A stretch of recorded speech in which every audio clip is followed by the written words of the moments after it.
और आपको आश्चर्य होगा, अच्छे काम का विरोध कभी बुरे लोग नहीं करते। उनको तो बुरे कामों से ही फुर्सत नहीं है, वो अच्छे काम की ओर आएंगे कैसे। अच्छे काम का विरोध देखने में आता है कि समाज के अच्छे कहे जाने वाले लोग ही करते हैं, क्योंकि उनका एक अहंकार टकराता है कि अच्छे के ठेकेदार तो हम थे, ये कहाँ से नए लड़के पैदा हो गए, ये क्या अखाड़ा जोड़ रहा है। और वो इतने अड़ंगे लगा देंगे कभी सामने नहीं आएंगे, आपको अंदाज ही नहीं आएगा कि गड़बड़ कहाँ से हो रही है। जो दिखाई दे रहा है वो गड़बड़ नहीं कर रहा है, वो नहीं है गड़बड़ का मूल, वो नहीं है, मूल कहीं और रहता है। और आपने देखा कि देवता आ गए सबसे पहले, सुरसा नाम अहिन की माता। देवताओं ने भेजा कि जाओ इसकी परीक्षा लो, ये कुछ करने लायक है भी कि नहीं है। और सुरसा ने मुंह फाड़ फाड़ कर हनुमान जी के मार्ग को रोकने की कोशिश की। सुरसा माने सब संसार के जो मीठे मीठे भोग पदार्थ है, रस है, सुरसा, जो सुंदर सुंदर मधुर रस है। और ये इतना बड़ा मुंह फाड़ कर आते हैं कि अच्छे अच्छे त्यागी वैरागी और बड़े बड़े तपस्वियों को भी धराशायी कर देती है। हनुमान जी बहुत विनम्र है और कृपा दैन्य के ऊपर होते, कृपास दैन्यार देवजे प्रजायत। और भगवान को भी दीन ही प्रिय है, जय दीन प्यारे। हनुमान जी ने थोड़ी देर तक तो संघर्ष करने की कोशिश की, अपने को बड़ा दिखाकर उसको जीत कर आगे बढ़ने की कोशिश की, लेकिन अंत में हनुमान जी ने विवेक से काम लिया कि मैं कोई शारीरिक प्रदर्शन की प्रतियोगिता में तो भाग लेने आया नहीं हूँ, और इस प्रतियोगिता का तो कभी अंत नहीं होगा, ये भी बढ़ती रहेगी, मैं दूना होता चला जाऊंगा, मुझे कोई मुश्किल नहीं है। एक बार जय श्री राम बोलना है मैं तो दूना हो जाऊंगा, लेकिन इस प्रतियोगिता में मैं लक्ष्य से भटक जाऊंगा और भगवान माँ बैठे इंतजार करते करते करते करते रोते रहेंगे। आए थे हरि भजन को ओटन लगे कपास। श्री हनुमान जी अति लघु हो गए। अति लघु माने शून्य। अंक गणित में सबसे छोटा अंक 1 होता है, जिसकी कोई कीमत नहीं होती, उसे शून्य कहते। हनुमान जी शून्य हो गए, कहीं से दिखाई नहीं दे रहे। और शास्त्र कहता है बड़े काम तो करिए, लेकिन बड़े व्यक्तित्व को दिखाने की कोशिश मत करिए, अन्यथा 20 साल पुरानी आपकी कोई न कोई घटनाओं को निकाल लाएंगे। और देश में चरित्र हनन का एक बड़ा भारी ये षड्यंत्र का, ये कुचक्कर का ये चल रहा है और हमेशा चलता रहता है। हर अच्छे व्यक्ति की कोई न कोई कमजोरी को ढूंढकर उसका चरित्र हनन किया जाता है, क्योंकि अच्छाई के ठेकेदार तो हम थे, ये नए लड़के कहाँ से पैदा हो गए। और वो कभी सामने नहीं आते, वो अपने गुर्गों को भेजते हैं।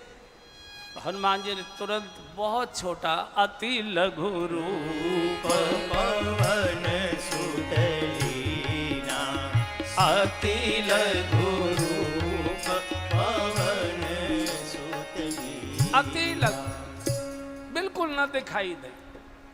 चूंकि बड़े लोगों को कोई दिखाई देने वाला खटकता है, ये कहाँ चमक रहा है, इसका फोटो कैसे छप रहा है, ये अखबारों में रोज कैसे छाया हुआ है, कौन है, कहाँ से, कैसे है। बिल्कुल छोटे हो गए और इसी के पेट में जाकर बैठ गए। अब ये देखती है कहाँ गया बंदर, दिखाई नहीं दे। निकल आए माँ, मैं आपके पेट में घूम आया, आप समझ लो आपने मुझे खा लिया।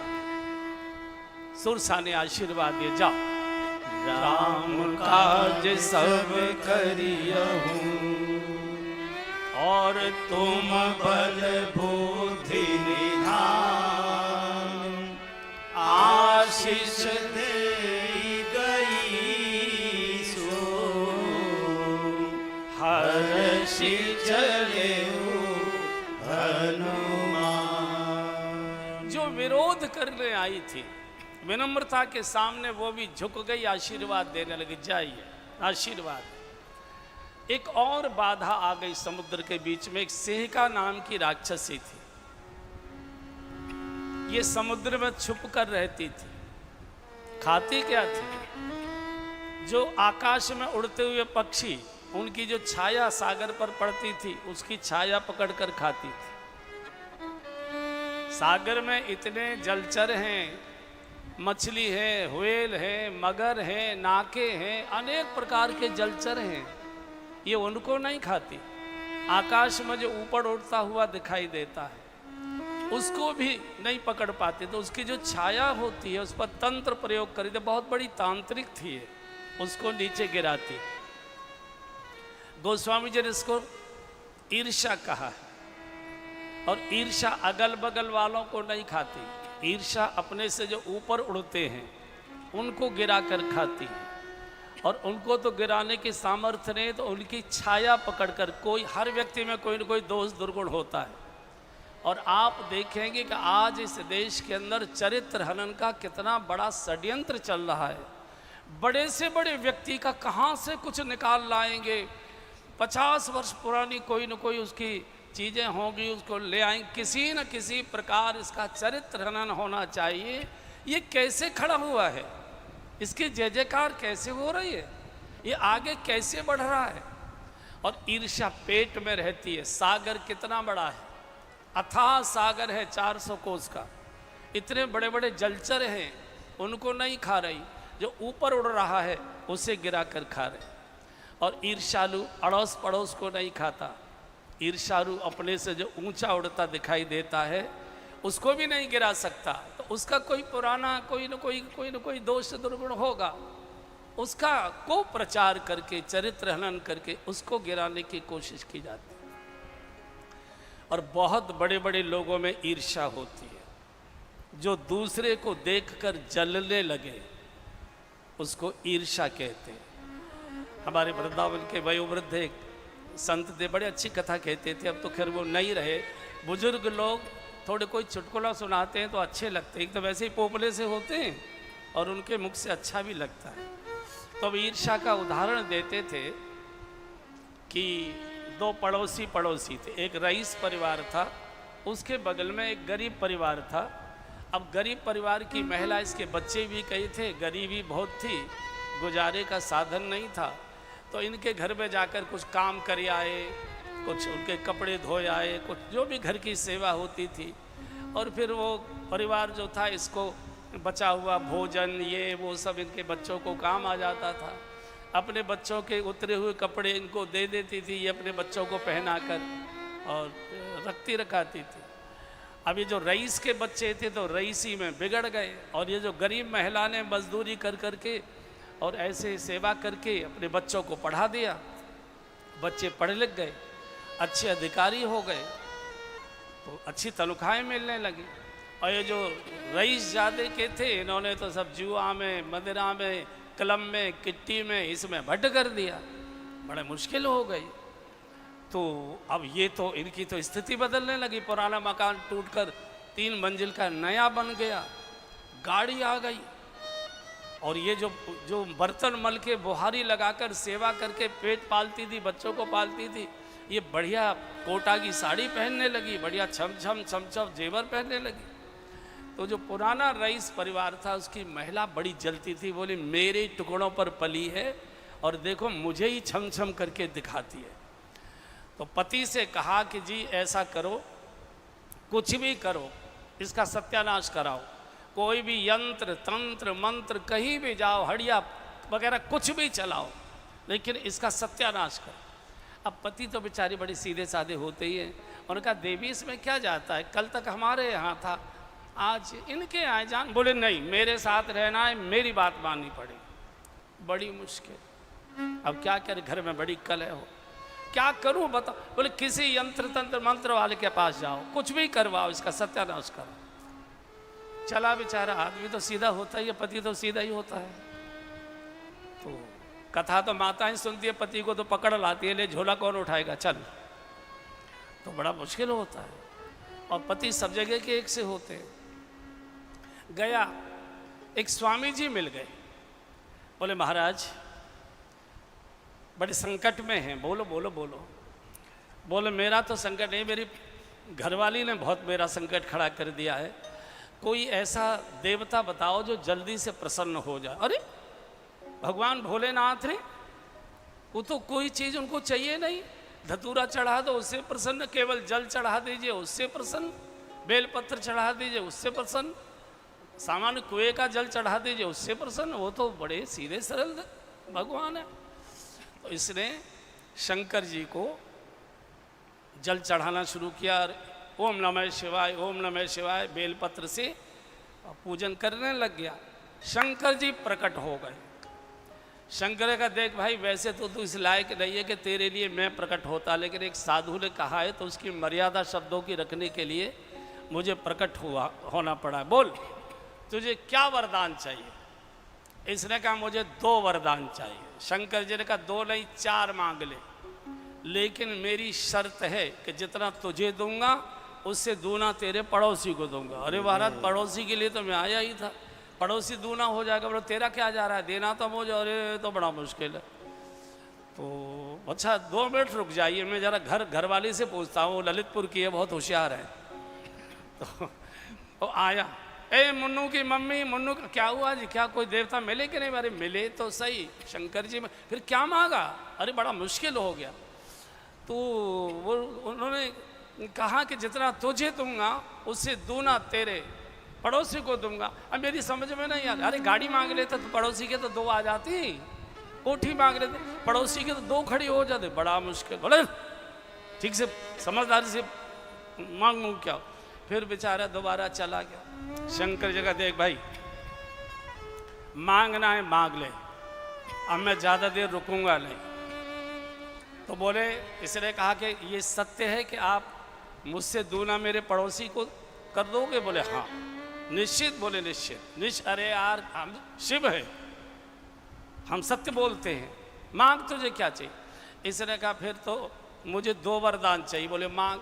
बोले एक तो मेरी एक आंख फोड़ दो, ताकि मेरी एक फोड़ोगे तो पड़ोसी की दोनों फोड़नी पड़ेंगी।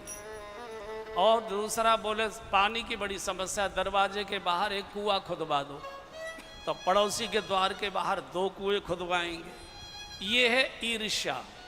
हमारा भले ही सत्यानाश हो जाए, लेकिन पड़ोसी का चौपट होना चाहिए। और जब तक भीतर पेट में ईर्ष्या की भट्टी भभक रही है, किसी भजन में मन नहीं लगेगा, कोई भजन पूजा पाठ होगा नहीं, हर समय वही भट्टी धबकेगी। तो ईर्ष्या को पहचानना बहुत कठिन है। ईर्ष्या को चुनाव में कहते हैं ना, मुझे अंग्रेजी नहीं आती है, मित्रवत, जो चुनाव में 2 होते हैं ना, क्या कहते हैं उसको? मित्रवत फाइट। मित्रवत फाइट नहीं, अंग्रेजी में उसे कुछ कहते हैं, फ्रेंडली फाइट। हाँ फ्रेंडली फाइट। यार गड़बड़ हो जाए। फ्रेंड, अच्छा कोई फ्रेंडली फाइट में चाहेगा मेरा फ्रेंड जीत जाए? कोई है ऐसा जो चुनाव लड़ रहा है और सोचे कि मेरा मित्र जीत जाए? और वो फ्रेंडली फाइट है। फिर दुश्मनी किसे कहते हैं? दुश्मनी किसे कहते हैं? तुम्हारा इतना भी बड़ा मन नहीं था कि हमारे मित्र को टिकट मिल गया तो ये चुनाव लड़ ले? आप स्वयं खड़े हो गए। तो जब तक ईर्ष्या की जलन पेट में है, ईर्ष्या को मारा, सुरसा को तो प्रणाम किया, आशीर्वाद लिया, ईर्ष्या को मारा, और जैसे ही ईर्ष्या मरी तो तुरंत हनुमान जी सागर के किनारे पर पहुंच गए। ताय मार मारुत सुत बीरा, बारद पार गयौ मत धीरा। ईर्ष्या मरती है, भवसागर का किनारा दिखाई देने लगता है। प्रातःकाल का समय था, सोने की लंका, पूर्व दिशा से सूर्य उदित हो रहे थे। प्रातःकाल के सूर्य वैसी बड़ी सुंदर दिखाई देते हैं, और सोने की लंका पर जब किरणें पड़ रही थी, सोने की लंका और जगमगा रही थी। गोस्वामी जी ने वर्णन किया है, क्या सुंदर लंका, एक बार गा लीजिए। वन बाग उपवन वाटिका सर उपवापी सोहई वन बाग उपवन वाटिका सर उपवापी सोहई नर नार सुर गंधर्व कन्या रूप मुनि मन मोहनी नर नार सुर गंधर्व कन्या सबको सुंदर कांड याद है, सब गाइए। मोहन कहो माल देह विशाल शैल समान अति बल कर जही कहो माल देह विशाल शैल समान अति बल कर जही नाना अखारे धीरहि बहुविधि एक एकन कर जही नाना अखारे धीरहि बहुविधि। क्या सुंदर लंका है, कांचन की लंका, दमक रही है, दमक रही है, सूर्य की किरणें पड़ रही है, बड़े बड़े बाग बगीचे फलों से लदे हुए। चूंकि फलाहार तो लंका में कोई करता नहीं था, तो फलों का हो क्या, तो लदे हुए वृक्षों से बड़ा भारी। जय जय। तो पूरी की पूरी लंका जगमगा रही थी। बड़े बड़े मल्ल युद्ध के अभ्यास अखाड़ों में हो रही थी, बड़े बड़े रक्षक लेकर डंडे घूम रहे थे। पुर रखवारे देखी बहु और कपि मन की विचार अति लघु रूप धरहु निशि नगर करहु पेशा। प्रातः काल का समय, सूर्योदय हो चुका है, लंका गमक रही है। हनुमान जी ने सोचा कि दिन की लंका तो मैंने बाहर से देख ली, अब जरा रात के अंधेरे में लंका को भीतर से देखा जाए कि जो दिन के उजाले में इतनी सुंदर दिखाई दे रही है, वो रात के अंधेरे में भी इतनी सुंदर रहती है कि कुछ रूप रंग बदल जाता है। और बंधुओं और बहनों, यही हनुमान जी की विशेषता है, जो ज्ञान नामक गर्गण्यम कहे जाते हैं हनुमान जी, इसी एक गुण के कारण कहे जाते हैं। अगर श्री हनुमान जी दिन में लंका चले गए होते तो रावण से हनुमान जी की मित्रता हो गई होती और आकर भगवान श्री राम से हनुमान जी का झगड़ा हो गया होता। चूंकि रावण प्रातःकाल आंगन में बैठकर ब्रह्मा जी से वेद पढ़ता है, ब्रह्मा जी स्वयं ब्रह्मलोक से चलकर रावण को वेद पढ़ाने के लिए इसके घर पर आते थे। वेद पढ़ें विद शंभ सभीत पुजावन रावण के घर आवे। ब्रह्मा जी स्वयं वेद पढ़ाने आते थे, चारों वेदों का प्रतिदिन रावण पाठ करता था, पारायण करता था। हम तो केवल शंकर जी की पिंडी को ही, पत्थर की पिंडी को ही अभिषेक करते हैं। रावण का अभिषेक स्वीकार करने के लिए कैलाश से चलकर स्वयं शंकर जी सशरीर आया करते थे। वेद पढ़े विद शंभु सभीत पुजावन रावण के घर आवे। चारों वेदों का पाठ करता था, भगवान शिव का अभिषेक करता था। इसकी विभीषण की गौशाला थी, अपने हाथ से आटा मलकर गौओं को लोआ देने जाता था, आटा खिलाने जाता था। विभीषण के मंदिर में लक्ष्मी नारायण का मंदिर विभीषण ने बनवाया हुआ था। हरि मंदिर था भिन्न बनावा, वहाँ आरती में जाता था, हाथ पसार कर विभीषण से प्रसाद लेता था। सत्यनारायण की कथा विभीषण प्रति पूर्णिमा को कराता था, पूरी सत्यनारायण की कथा सुनता था, पजीरी का चरणामृत पंचामृत का प्रसाद लेता था। जो रावण दिन में इतने पुण्य करता था, वेद पाठ करता था, शिव अभिषेक करता था, मंदिर दर्शन करता था, गौ सेवा करता था, ठाकुर जी को प्रणाम करता था, वही रावण सूर्यास्त होते ही पागल हो जाता था, मदरा के कुंड गटक लेता था। भयंकर दुराचारी व्यभिचारी रावण, भयंकर मांसाहारी और मदिराचारी रावण। दिन का रावण अलग था और रात का रावण अलग था। बंधुओं, हम सब अगर अपने बारे में सोचें और देखें तो लगभग हम उसी रास्ते पर चल देते हैं। कभी कभी हम कथा में जाएंगे, मंदिर दर्शन करने जाएंगे, तीर्थों में जाएंगे, बड़े विनम्र, बड़े दैन्य, बड़े हाथ जोड़े, और वहीं साले के लड़के की शादी में जाएंगे तो सारा रूप रंग बदल जाता है हमारा, सारी की सारी स्थिति हमारी बदल जाती है। दिन का रावण अलग होता है, रात्रि का रावण अलग होता है। अगर दिन में हनुमान जी चले गए होते तो हनुमान जी भगवान से झगड़ा करते, रावण से मित्रता करते। इसलिए हनुमान जी ने दिन भर प्रतीक्षा की, दिन भर प्रतीक्षा की।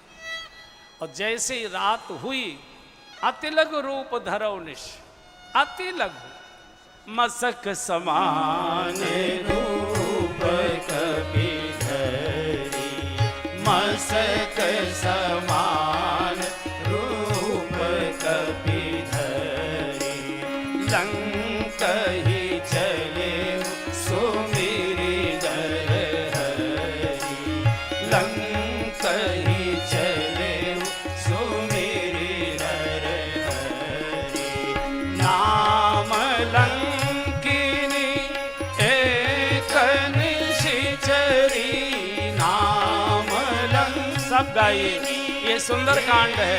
निशिचरी, सो कह चले सी मोहि निंदरी, सो कह चले सी मोहि निंदरी, जाने उदही मरम सठ मोरा जाने नहीं मरम सठ मोरा, मोर आहार जहाँ लगी चोरा, मोर आहार जहाँ लगी चोरा।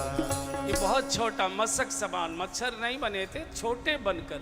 और बड़े काम हमेशा छोटे बनकर ही हो सकते हैं। और विशेषकर भक्ति में प्रवेश, तो भक्ति तो दैन्य को स्वीकार करते, कृपास दैन्यार देवजी प्रजाय। चैतन्य महाप्रभु का सिद्धांत है, क्या है भाई? तृणादपि सुनिचेन, है? तृणादपि सुनिचेन, प्रणादपि सुनीचेन तरोदपि सहिष्णुना, अमानीन मानदेन कीर्तनीय सदा हरि। ये चैतन्य महाप्रभु का सिद्धांत है। छोटे बनकर बड़े कार्य करिए, बड़े बनकर बड़े करेंगे तो बड़े बड़े लोग आपका विरोध करने सटकने चले आएंगे। बड़े लोगों में ईर्ष्या होती है, हमारे जैसा इस शहर में दूसरा कोई पैदा नहीं होना चाहिए, इतने डंगे लगा देंगे बड़े लोग। इसलिए तृणादपि सुनीचेन, आप चलते हैं जूता पहनकर, घास पर पैर पड़ता है, घास का तिनका दब जाता है और आपकी प्रतीक्षा करता है कब पैर हटाओ। आपने आगे पैर हटा के बढ़ाया, दबा हुआ तिनका फिर खड़ा हो जाया करता है, फिर कोई दबाने वाला आ गया, फिर दब जा। तृणादपि सुनीचेन तरोदपि सहिष्णुना, वृक्ष की तरह सहिष्णु चाहिए। ओले पड़े, वर्षा हो, कोई काट के ले जाए, तोड़ कर ले, कोई परेशान नहीं होता है। अमानीन मानदेन, अपने से छोटे लोगों को सम्मान देना। बड़ों को तो कोई भी हाथ जोड़कर जी हजूरी करने को खड़ा हो जाता है, जो छोटे को सम्मान देता है वही भगवान को प्रिय हुआ करता है। हमारे दोनों अवतारों ने छोटों को बड़ा बनाया है, बड़ों को तो कोई भी जी हजूरी करेगा, कोई भी सर सर करके बात करेगा।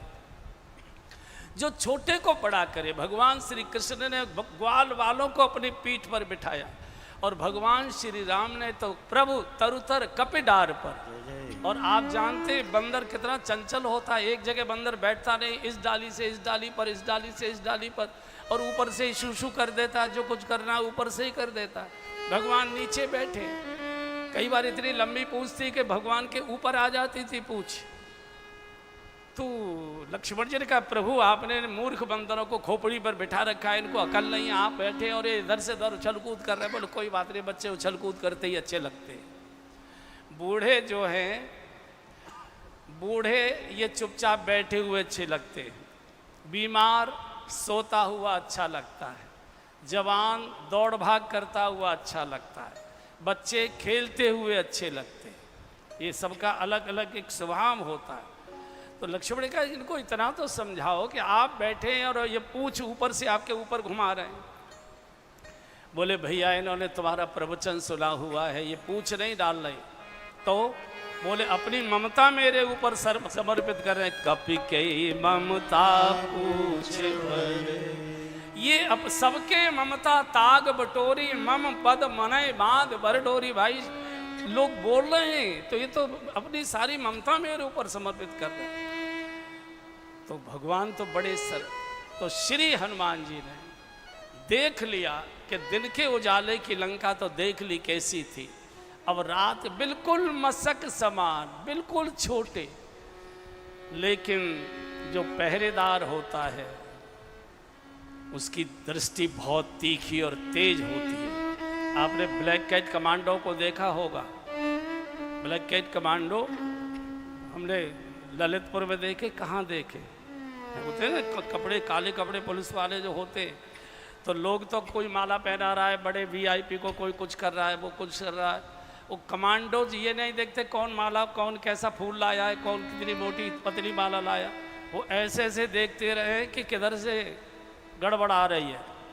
तो ऐसे ही ये कमांडोज थी, लंका की मुख्य मेन गेट की पहरेदार थी। नाम लंकिनी एक निश्चय, ऐ खबरदार चोर कहीं के, तुझे मालूम नहीं मोर आहार जहां लग चोरा में चोरों को खाते हो। हनुमान जी ने देखा मैं चोरी का पता लगाने आया, मुझे चोर कह रही है, इसकी बुद्धि बिगड़ी है क्या? और एक मुक्का मारा, मुठ्ठिका एक महाकपहली, रुधिर बमत धरनी ठन मनी, उल्टी करने लगी, रक्त की चक्कर आ गया, धड़ाम से धरती पर गिर पड़ी। हनुमान जी खड़े खड़े देख रहे हैं तमाशा, क्या करती है, इसको होश आने दे, क्या करती है। और जब थोड़ी देर की बेहोशी के बाद इसे होश आया तो इसने क्या कहा, हाथ जोड़े और कहा, हे हनुमान जी तात मोर अति पुण्य बहुता, तात। सब गाइए, सबको सुंदरकांड याद है। पुण्य बहुता, देखे नयन राम कर दूता, देखे नयन राम कर दूता, जब रावण ही ब्रह्म वर दीना, जब रावण ही ब्रह्म वर दीना, चलत विरंच कहा मोहि चीना, चलत विरंच। एक बार सब गाइए, और जो गोबर मुंह में भरा है ना उसे थूकिए मत, जीभ से एक तरफ गाल में करो और फिर गाओ।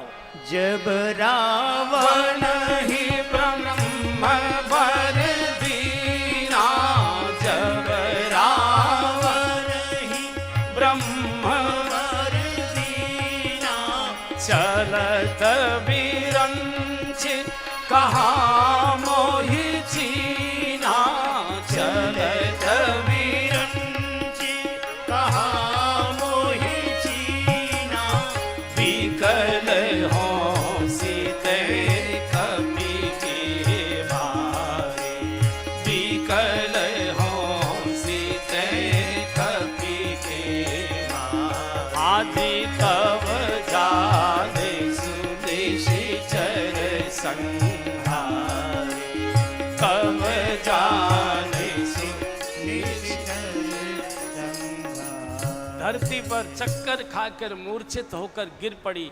हनुमान जी तमाशा देख रहे, जागेगी क्या करती है। और जैसे इसकी मूर्छा दूर हुई और इसने, ओ हनुमान जी आप, ओहो मेरे कितने बड़े सौभाग्य, आज कितना बड़ा सत्संग आपके कृपा से मुझे मिला है, कितना बड़ा। अब ये मुक्के को ही सत्संग कह रही है, अगर मुक्का ही सत्संग है तो हो जाए एक बार इस मोहल्ले में है?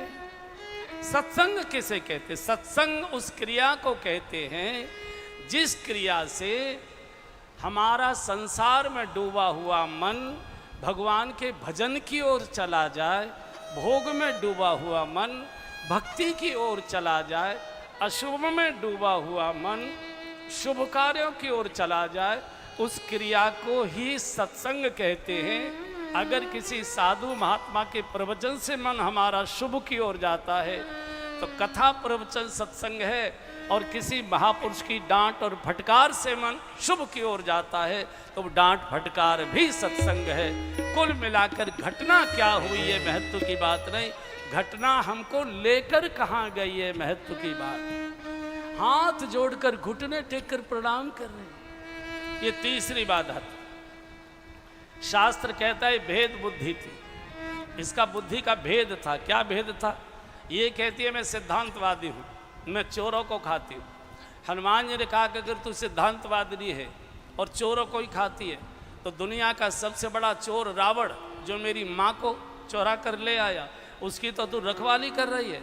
और जो चोरी का पता लगाने आया है पुलिस का अधिकारी, उसे तू चोर कहती है? तेरी बुद्धि बिगड़ी है क्या? और बुद्धि यही रहती है, बुद्धि यही रहती है। साधु कुछ नहीं करते भैया, गुरजन कुछ नहीं करते। गुरजन आपकी धारणाओं पर प्रहार करते हैं, आपके विचारों पर प्रहार करते हैं। कभी पुचकार कर करते हैं, कभी फटकार कर करते हैं, कभी डांट कर करते हैं, कभी थोड़ा सा और कड़ाई से करते हैं। कुल मिलाकर वासना में डूबा हुआ हमारा मन ये उपासना की ओर चला जाए, भोग में डूबा हुआ हमारा स्वभाव ये भजन और भक्ति की ओर परिवर्तित हो जाए, इसी क्रिया को हम सत्संग कहते हैं। कथा सुनकर होता है तो कथा सत्संग है। और किसी सदगुरु के चरणों में बैठकर फटकार खाकर भी अगर कुछ दुर्गुण छोड़ने का संकल्प जगता है और शुभ करने की इच्छा होती है तो संत की, साधु की फटकार भी सत्संग है।